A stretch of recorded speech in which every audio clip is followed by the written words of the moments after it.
You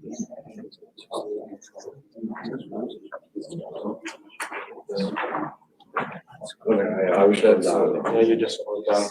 Okay, so we have now Francesco Compagno presenting paper Functional Modeling Engineering, the first comparison of approaches on two problems. Thank you, Emilia. So is the audio fine? Yes, I think it's okay. So, hi everybody, my name is Francesco Compagno, and today I'm going to present to you the latest work of our research group, the Laboratory for Applied Ontology of the National Research Council of Italy, about the topic of functional modeling engineering.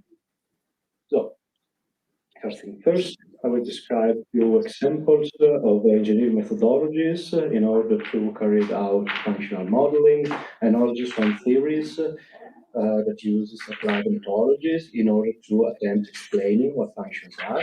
Then I will briefly describe problems that these theories and methodologies face.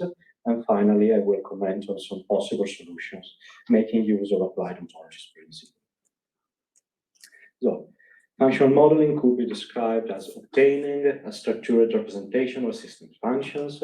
It has a wide range of applications. Perhaps the most studied one is in design, functional design being an engineering design paradigm that makes heavy use of these functional structures.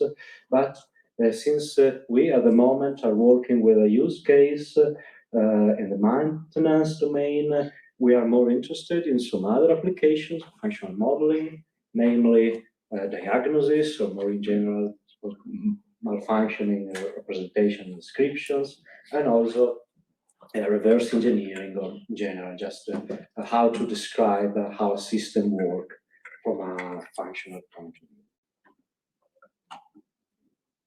So, the first methodology that we'll consider in the paper is a functional basis. Now, the functional basis proper is a vocabulary of function and flow terms.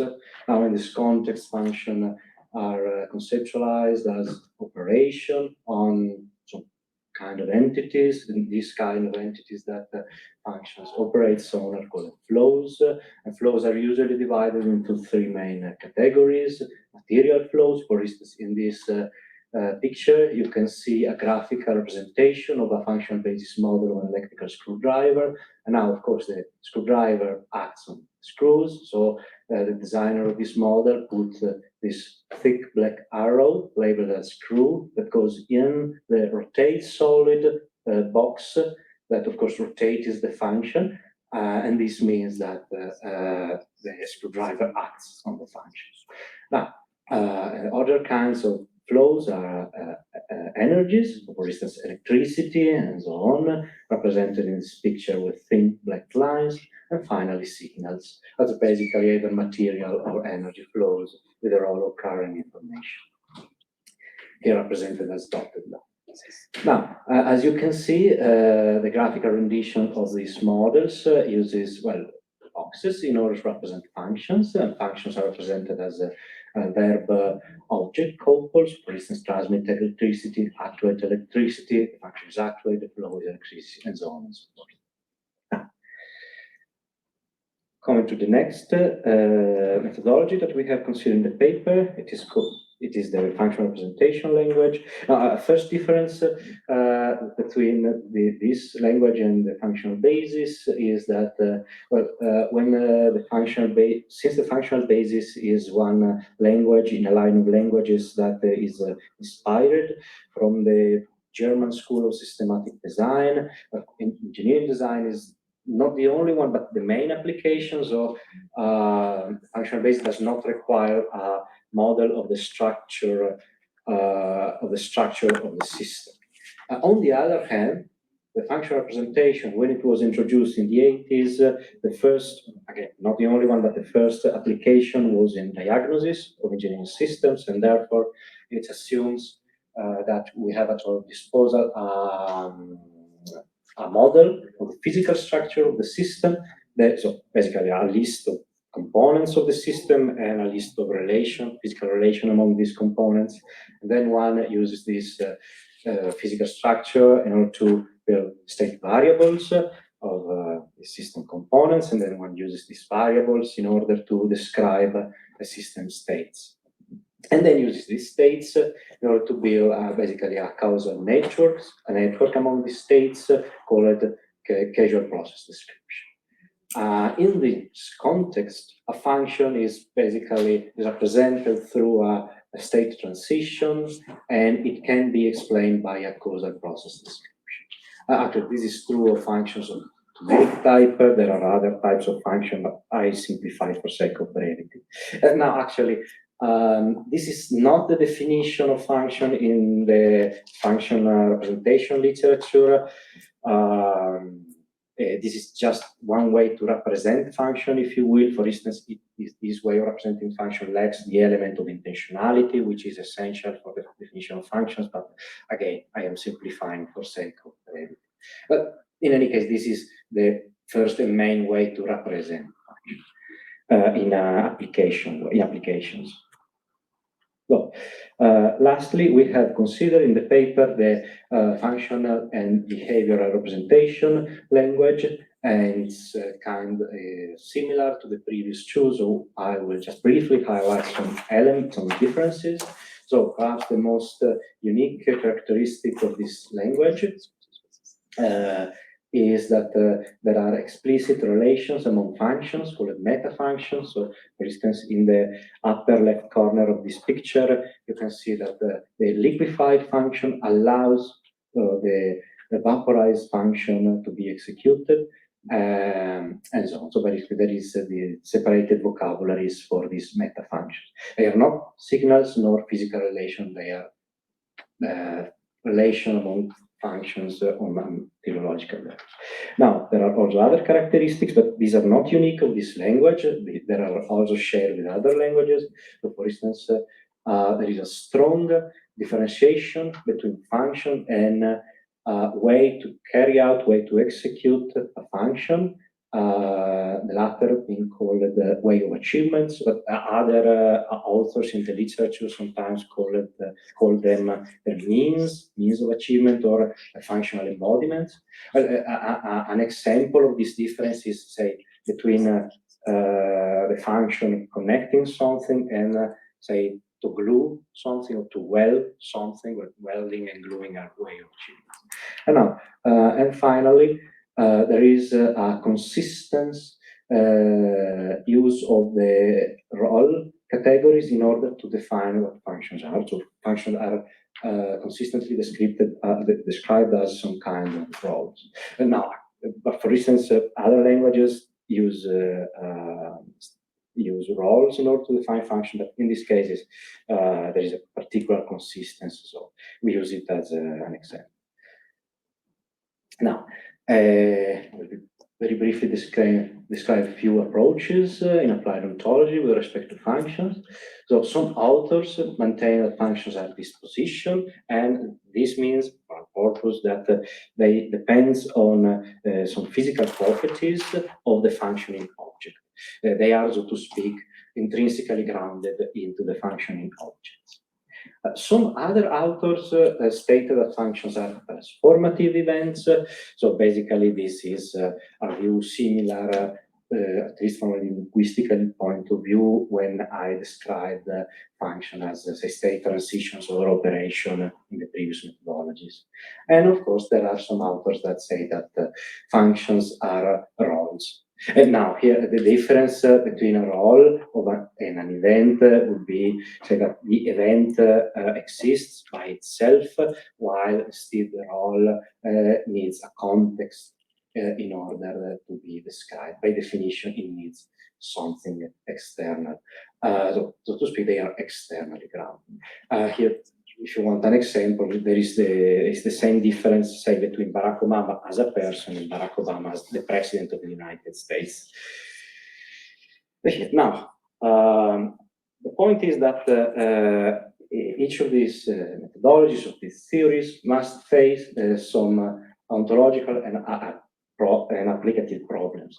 So the first one of these is called the replacement problem. Here we give a kind of a variation. We call it a malfunctioning problem. Basically, we formulated this as follows. in engineering, the functionality of components or systems is an essential property. Indeed, it is the very reason why components are part of a system. But despite this, components do malfunction, and when they do, their identity is not lost. So basically, we focus on maintenance, and of course, there would be no need for maintenance if components will always function perfectly. So basically, they have function as essential properties, but also it is essential that they can malfunction. So it's kind of paradox. And the replacement problem in the literature is basically the same thing, just that the problem is that identity of system components is maintained throughout replacement. But for sake of brevity, I will use this malfunctioning problem or replacement problem as synonyms. And now the second problem, called the granularity problem. So how can we ensure effective management of granularity in engineer system modeling? But I will explain a little bit more about the second problem in the following. Now, several authors in the literature have had similar ideas about how to manage the malfunctioning problem. So basically, the idea is as follows.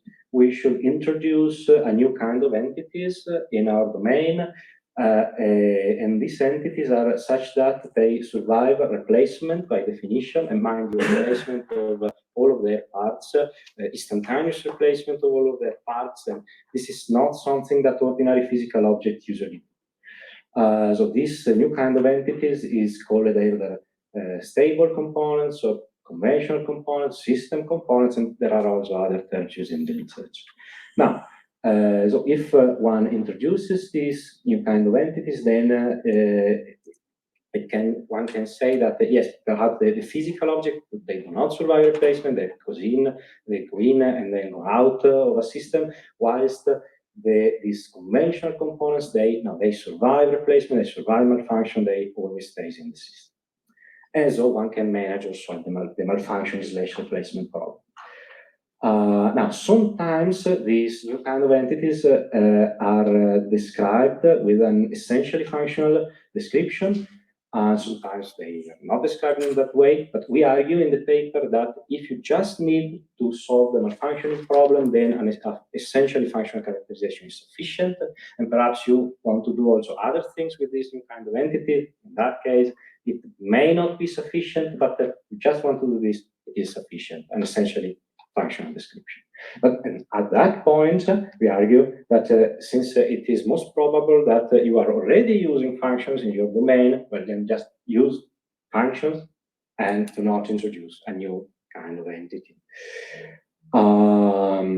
Then, if you use functions in this way, it is difficult to maintain that functions are dispositions, since they will not survive replacement, since dispositions are dependent on the physical properties of the physical objects that function, so they will die off during replacement. And again, it is difficult to maintain that functions are in event instances, because they will have a time duration that is not compatible with prolonged continuous survival throughout replacements.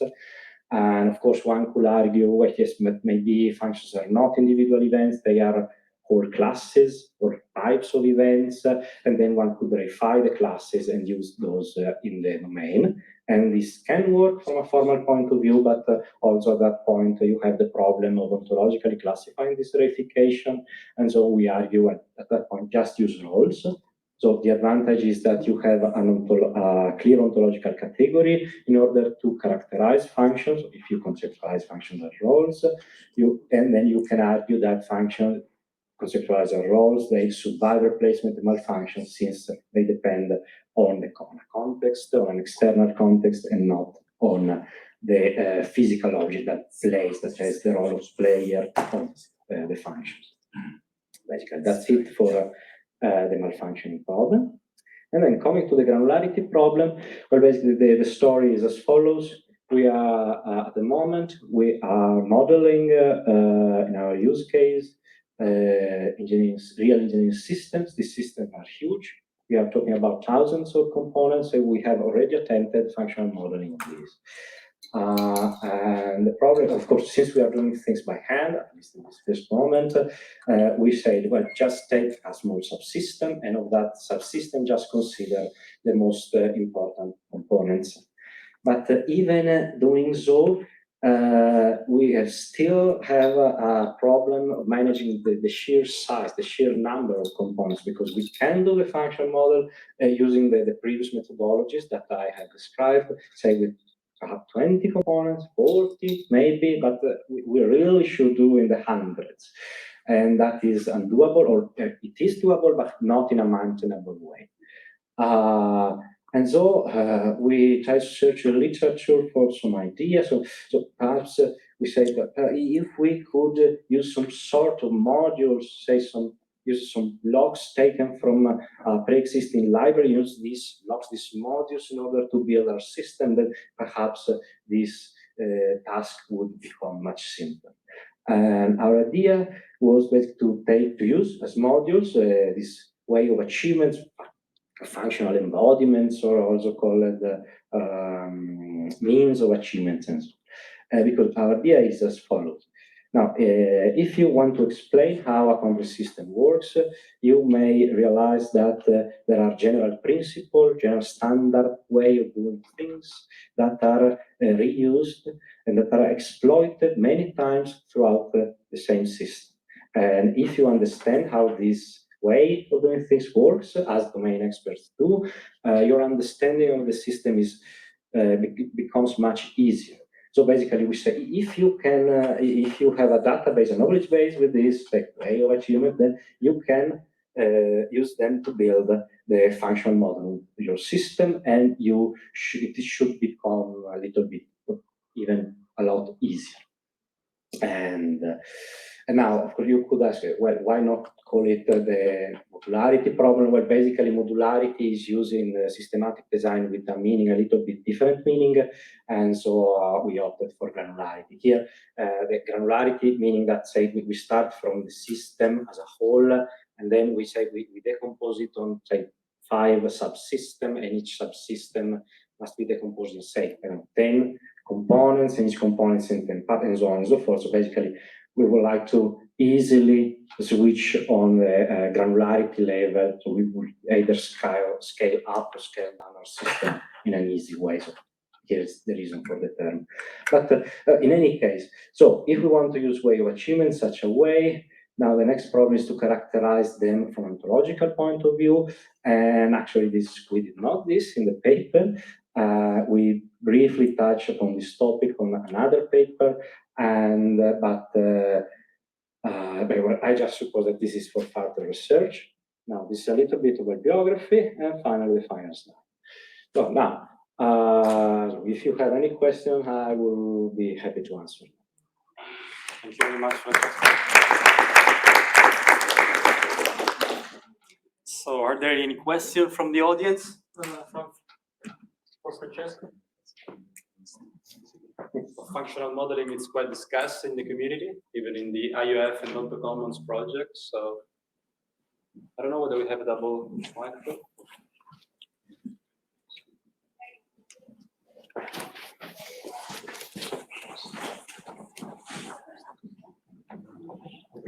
So thank you for the presentation. So I just see three functional modeling approach you propose. Sorry, the microphone is probably. Hello? Yeah. Thank you. So I just see you mentioned the functional basic model, functional representation model, but I'm not sure if you have some other survey on some industrial practice from the model-based systems engineering community. I take one example for the Dassault, the Nomagic. They propose some approach like Magical Grid. For the Siemens, they have some academia compiler approach. They also, in this methodology, they also have some definition about the functional modeling. So I think the functional modeling approach you propose is specific, domain-specific language for the functional modeling. But if it is in the future, but the methodology I propose, like Magical Grid or academia and Kampala will be considered in the future, and how they will plan to integrate it with the approach you mentioned. Oh, okay. So thank you. Thank you for your question. So let me explain a little bit better. Now, these three models, the three languages are actually classical languages used in the literature. There are about dozens upon dozens of languages and methodologies present in the literature. We use these three languages since they are some of the most famous, say, but these are old languages with, well, actually, they were proposed to say 50 or 40 years ago, but they have a literature that goes on up to this day, but they are just excuses in order to raise problems, use them as an example. We have studied many other modeling languages, and we are trying to keep in touch with all the methodologies that are being proposed at the moment in the literature. So, for instance, these methodologies that you just mentioned, I personally don't know it. Now I will check it out, but since there are so many, and so we just discuss basically general points about them.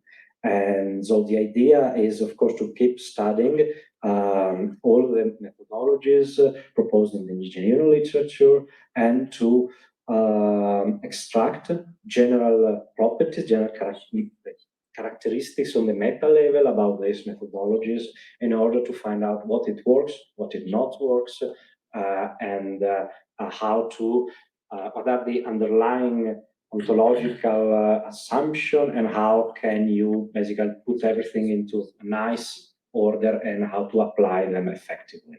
But by itself, in this paper, we do not propose a single methodology. Okay, I see. Thank you. I think there is a question from Marco.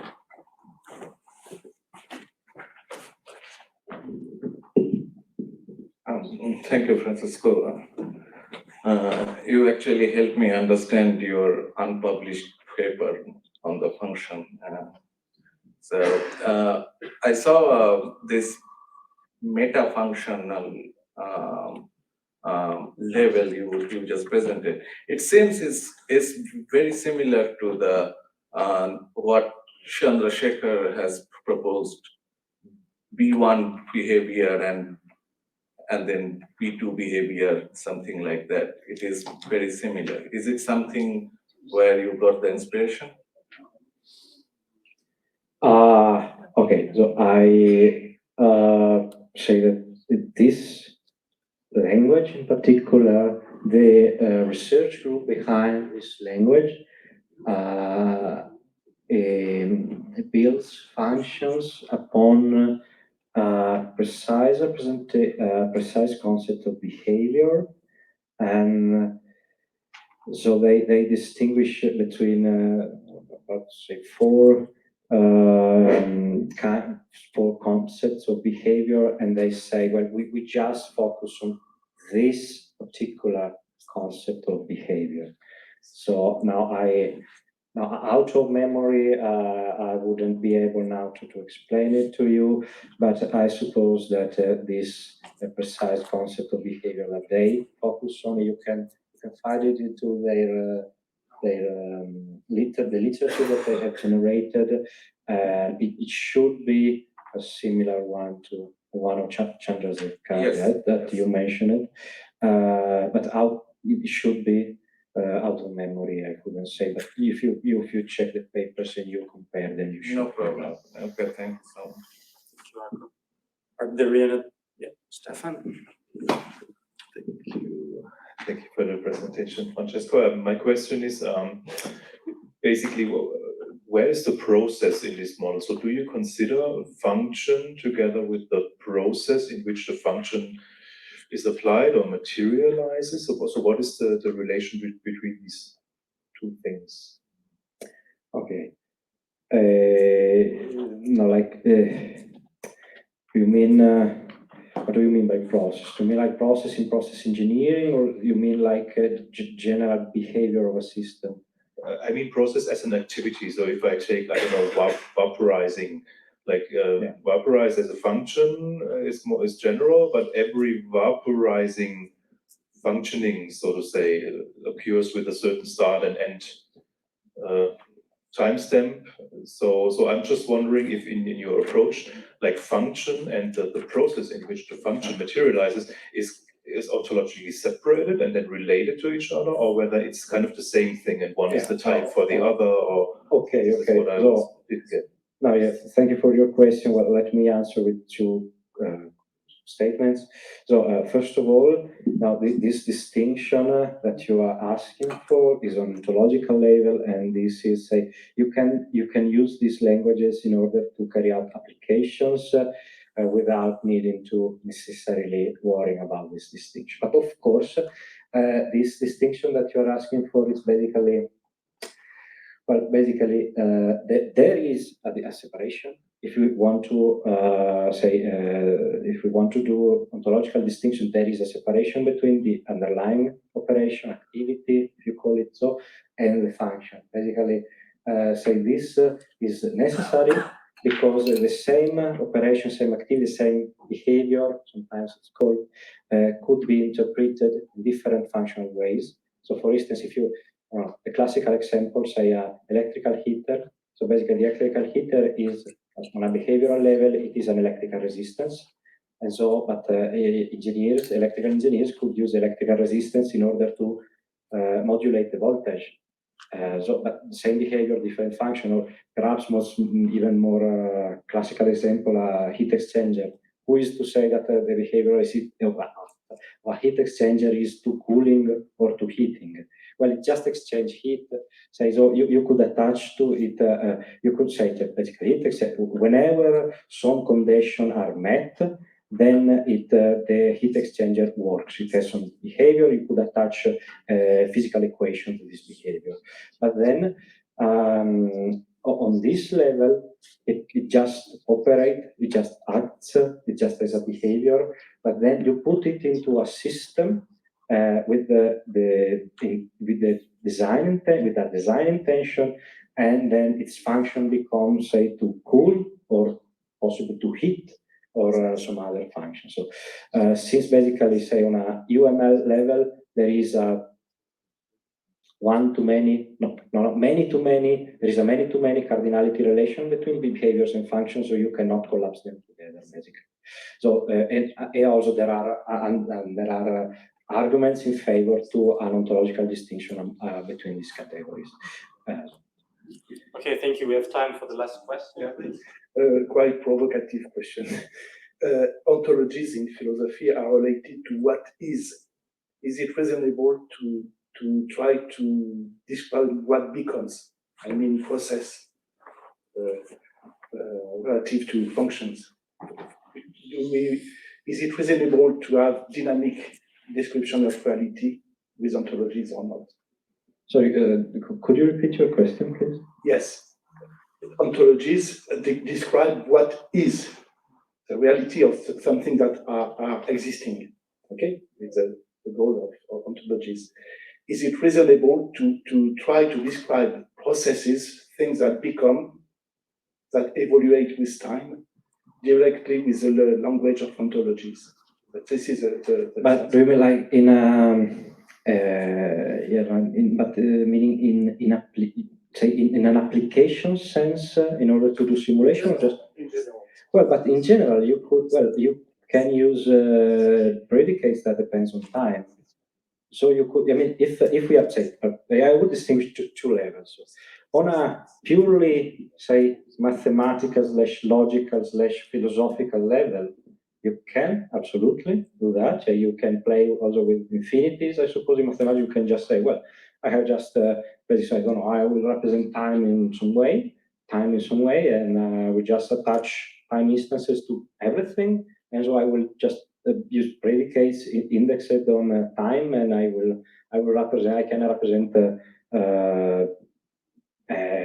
what exists at each point of time, or you can play with other representation of time and so on. So you can do that. You can ontologically represent or logically represent dynamical phenomena. But then I would say on an application level, which could be a separated aspect,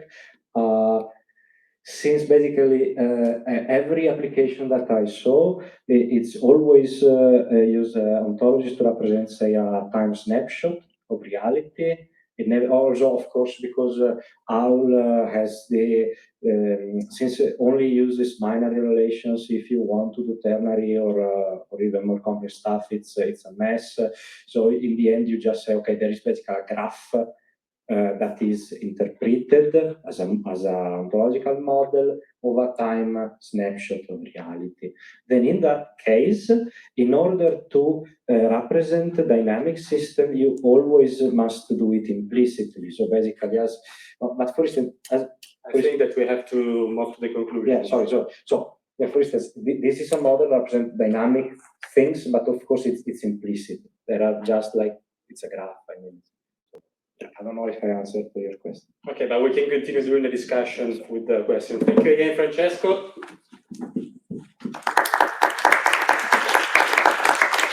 Now we move to another talk by Arco this time. So let's close this window. This window. Oh, we have that. So now we're Yeah. So,